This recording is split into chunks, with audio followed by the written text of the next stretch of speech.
I think for me, I've always felt a calling from God to serve Him and His church in some sort of a capacity, but I was never really sure growing up what exactly that capacity was.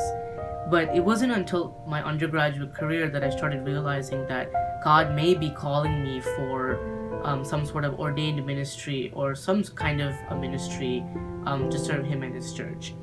After my undergrad career, I decided to go to seminary, and I think one of the reasons why I had this calling, or I was able to understand that I had this calling, was because of my parents and the upbringing that I had.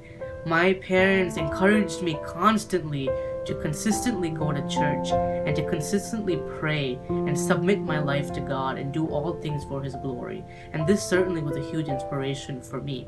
Growing up, being able to grow up in the church, I've also had many great examples of leaders. Christ Himself, of course, is an example for all of us Christians as the perfect and ideal leader. But in terms of leaders within the church here, I was able to be exposed to different bishops, priests, and deacons who have helped me understand what it means to be a leader and what it means to serve God and His church selflessly with Christ-like love. And all of these things combined with the fact that I want to help other people know God and love God and keep within His church, especially in this world that we live in, which is discouraging towards God and the church.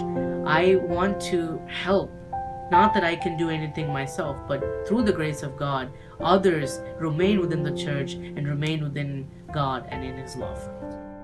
By the grace of God, I've been able to attend 3 leadership camps. 1 as a participant, 2 as a council member, and the 3rd one recently as a deacon.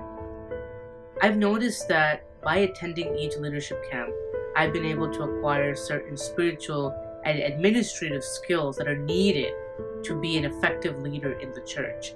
I think that I've been able to come back to my area and offer a little bit more each time after attending these camps with these acquired skills. I think that it is really important that we have camps like this because they teach us how to be effective leaders administratively while having a strong spiritual life and keeping a strong spiritual life.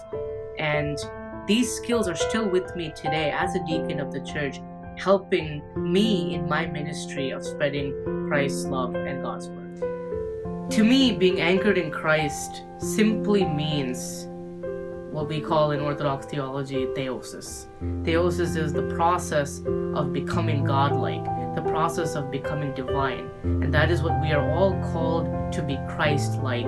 And that is what it means to be anchored in Christ, is to be like Him.